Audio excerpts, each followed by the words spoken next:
Now, let's take a short commercial break and we'll be right back.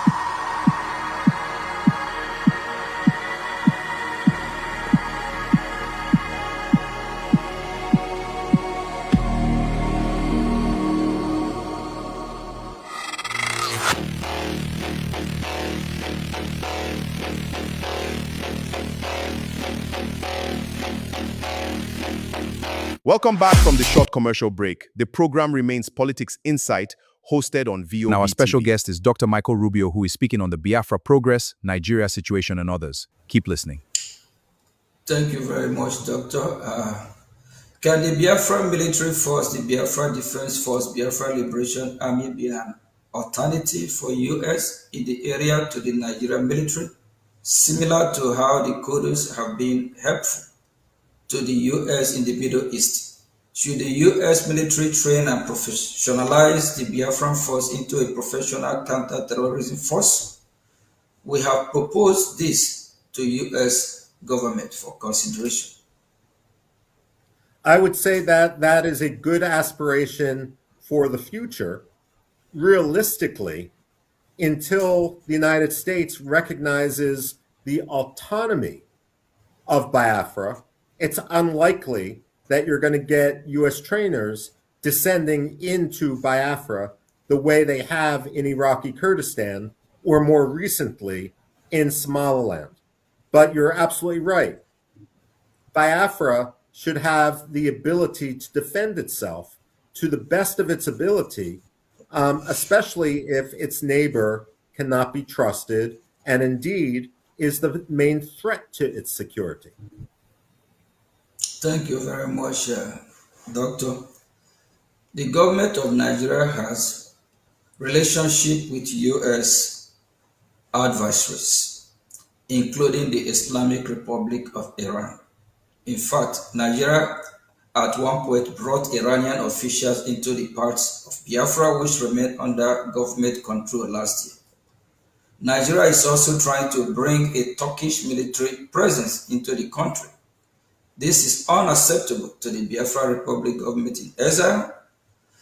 We are eager to work with the U.S. to counter this malign influence. Should the U.S. also view supporting Biafra as combating malign foreign influences, such as from Iran? Yes, although, frankly, I see Turkey as a much greater threat right now. Turkey entered, for example, Somalia with the argument that it was going to bring peace and security to Somalia. But what Turkey did was empower al-Shabaab to the point where you cannot even go from the Turkish-controlled green zone at Mogadishu's international airport to the Villa Somalia, just a couple kilometers away, because al-Shabaab controls the territory in between. If Turkish forces, if Turkish advisors enter Nigeria, they are not going to bring peace and security. They are going to empower Boko Haram. Their weaponry is going to end up with Boko Haram, and they are going to catalyze the slaughter of the Christians in Biafra.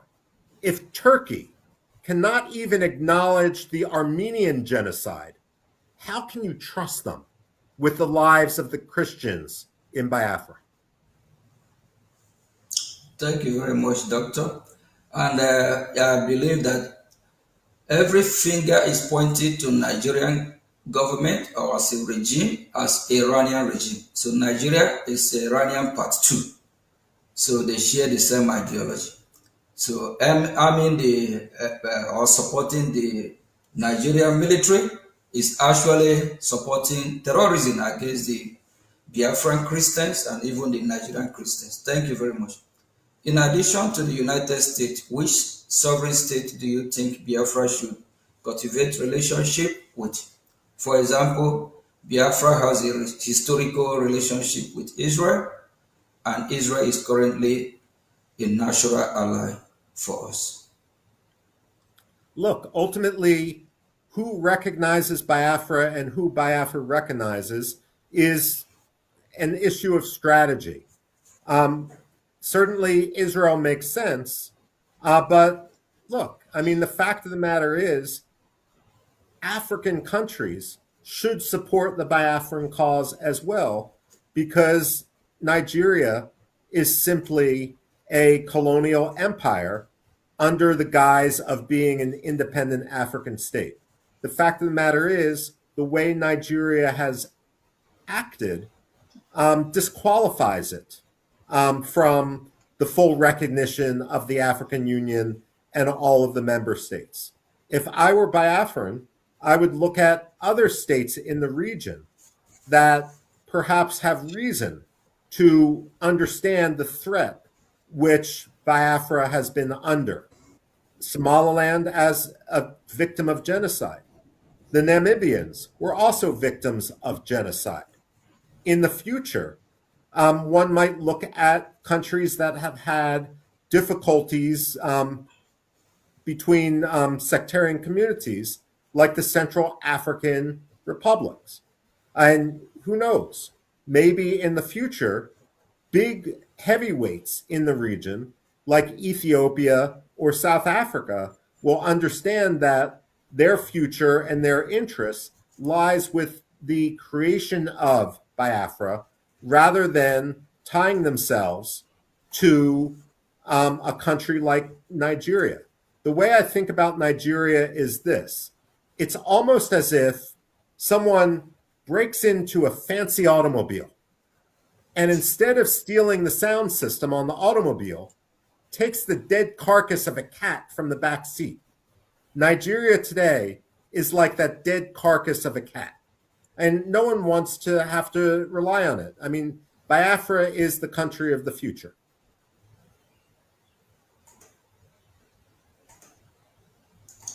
Thank you very much, Doctor. Are there other independence movement or non-state actors you think Biafra should have relationship with? We have contact with the Ambazonia. Somaliland is being pointed out as a successful example. Well, I mean, certainly Somaliland is successful. And the reason Somaliland is successful is, like Biafra, it has a clear history and clear borders. And it also has a national unity that is born from the trauma of the initial genocide. And Ambazonia makes sense as well, simply because, look, Ambazonia should be independent. Cameroon had its opportunity, and it failed in its compact, much like Mogadishu, Somalia, failed to uphold its contract. And when you fail to uphold your contract, the contract is violated, and then you can go in the other direction. So when it comes to Ambazonia, I mean, absolutely, they have every right to be independent, and frankly, their national history is going to be tied to Biafra's and vice versa, and it makes sense if both countries support each other as they struggle for independence. I mean, it's the English expression, the whole is greater than the sum of the parts.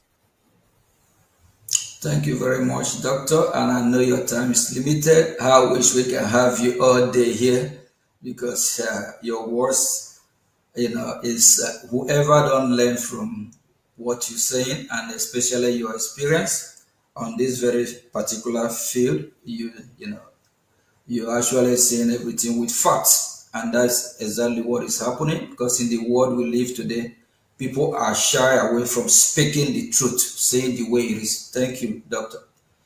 Biafrans and people around the world are closely monitoring the war in Iran. You have written extensively about the Iranian democratic opposition, including Reza Pahlavi. What lesson do you think the Biafrans can learn from the successes and missteps of the Iranian opposition, both of which you have wrote about? Okay. I've criticized Reza Pahlavi, a man who I've known for almost 30 years, because, number one, the disorganization of his office. If you cannot organize your own office, how do you expect to organize a country? That's point number one. Point number two is I believe that Reza Pahlavi, or at least many of his aides, became a little bit too comfortable in exile. I mean, I've compared them to the White Russians from the time of the Bolshevik Revolution, where many of the exiles would talk about revolution, talk about returning, but really they wanted to attend the cocktail parties and the social scene in European capitals. I don't see the same mistake occurring with the Biafrans. I see the Biafrans as much more willing to sacrifice for their own country. And we see that because so many Biafrans are fighting. I mean, not just with words, not just with television cameras, but also literally fighting for their own survival right now. And so ultimately, I see a cohesiveness within the Biafran diaspora. The only warning I would have, again, is the only message which the American audience should hear, which the European audience should hear, is about the justness of the Biafran cause. If there are disputes politically within the Biafran diaspora, those should be handled internally.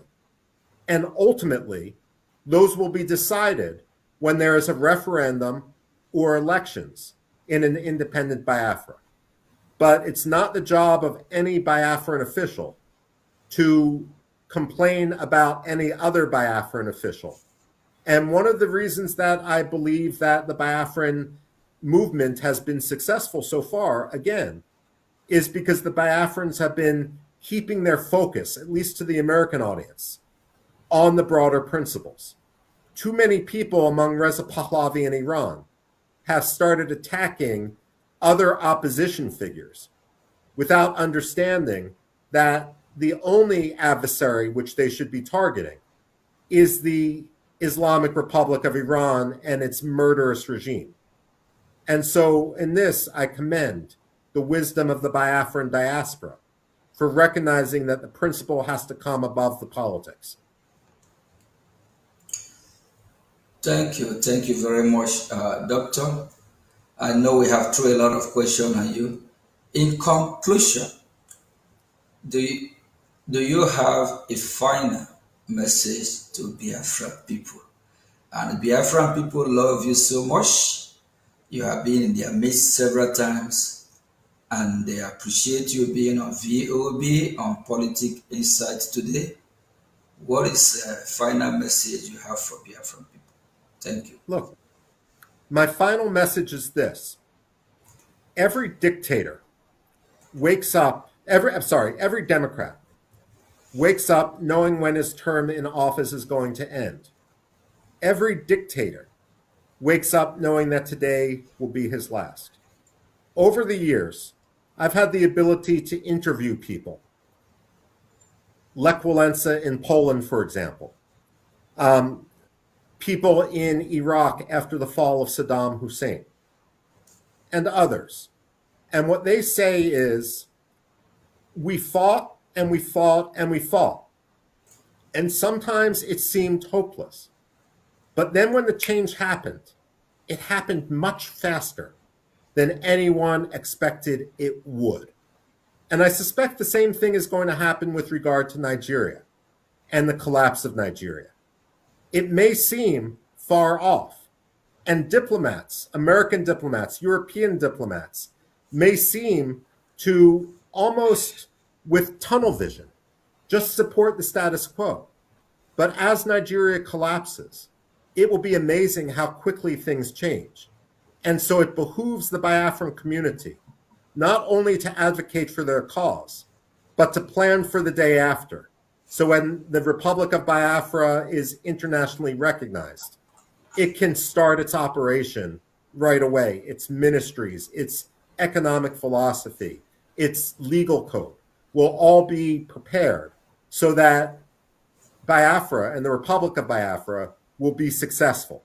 And in that, I have no doubt that you will. The human capital the intelligence, the lived experience of the Biafrans, put them in a category much closer to Somaliland than to a country like South Sudan, which failed almost as soon as it began. And so I commend everything the Biafran community is doing in order to preserve its national rights and in order to protect the livelihood of the Christians who are now undergoing an ongoing tragedy. Fantastic questions being raised by the host, PM of Biafra Republic Gov, the next Mazinkeri, to the guest, Dr. Rubin. Indeed, this is a high-level discussion. Tragedy. Thank you very much, Michael, Senior Fellow at the American Enterprise Institute. We really appreciate you, and we are honored to have you in VOB. I know this what we went through before the interview. We have some difficulty at the time, and we appreciate your patience. We love you very much. Keep doing the good work to save the minority. Also, Christians have been persecuted, even non-Christian. God will reward you. Humanity love you. On behalf of the Biafran people, I'm saying a very big thank you. And the global community that know what you are doing, they love you very much because we know you are doing this from the bottom of your heart. And we have heard all you said, and we believe that those viewers that are listening and the U.S. government, they know the right thing to do because Iran of Africa is Nigeria. And if Nigeria is not disintegrated after taking down the terrorists over the Sahel without, on the Middle East, without dealing with Nigeria terrorists, because Nigeria have been a safe haven for the terrorists. Even they have Hezbollah in Nigeria, over 22 terrorist groups. So after Iran, we believe Nigeria should be next, and Biafran people should be free, and every minority in that region deserves to also get their freedom. Thank you very much. We appreciate you. And I also want to let Biafrans know that Michael Rubin here, acknowledge the success of Biafra Republic government in Washington, of which we have been spreading the gospel, educating U.S. officials, because some Biafrans are not aware of this. And thank God that you yourself, you acknowledge it, that the work of our lobby, taking us to Washington, D.C. is paying off. Thank you very much, Marco. Honorable Minister of Information, please, before we let Michael Rubin go, we have, we run out of time already. So just go ahead. Thank you. Thank you, Dr. Michael Rubin, and we appreciate you so much. The Biafran people love you from the bottom of our heart. But there is something that is bothering us, the Biafran people. How is it possible that you predict the future? Well, we don't predict the future. You need to work for the future, and that's what gives me such hope when I see the Biafrans work to that common goal. Wow, thank you very much. In 2025, you said after Mali, Nigeria fall is the next. And today what you said has come to pass. That is why I asked the first question. How do you do it? The same way you had written and predicted about Iraq, Iran, and many other countries and many other nations, most especially every conquest agenda team that has to come to Islamize the entire nation. You're always on it. Michael, what is the secret of how you go about getting these facts aligned that they come to pass the right way? There is no secret. Look, I'm not a diplomat. I put diplomacy aside. Foreign policy needs to be based on reality and not wishful thinking. And when it comes to, and certainly not greed and commercial contracts. So when it comes to Alexander Stubb, it's clear that he's motivated by commercial contracts. When it comes to Anthony Blinken, there was too much wishful thinking. All one needs to do is look at what's happening on the ground in a country like Mali or in a country like Nigeria, and then that's the only thing which you should base your analysis on, even if it makes people, even if it uncomfortable, even if it makes officials in Abuja uncomfortable. You only need to work in the realm of reality. And that's what I try to do. Thank you, Michael. I did Thank you. ask one very important question to our previous guest, and I'll also throw it to you. Is it advisable to reintegrate Boko Haram terrorists or Islamic jihadist terrorists into the military formation, because this is what Nigerian government are doing? No, it's not wise. It would be self-defeating, and ultimately it would be laundering terrorists. Those who are in Boko Haram should be held accountable for any violence which they perpetrated, and those who were kidnapped into Boko Haram or who may not have been directly involved in violence should be rehabilitated, but not under arms in the military. And countries like Rwanda and countries like Morocco both have experience in how to accomplish this. The one thing one should not do is put them in the military when they have been indoctrinated into the ideology and into the extremism of Boko Haram. Thank you, Michael. I leave it there because of time, and we are so happy to have had you on the show. Thank you. Prime Minister, over to you, sir. Yeah, thank you very much, Mike. Really appreciate, and hopefully in near future, we have you on VOB again, where we might you might have more time, because your word and your insight, your knowledge is encouraging. It's uplifting. Biafrans worldwide and lovers of freedom, it was a wonderful time with you today on this mind-blowing discussion on Politics Insight hosted on VOB TV. Thank you everyone for watching. Please subscribe, share, like, and turn on the notification bell for more breaking news updates. Bye for now.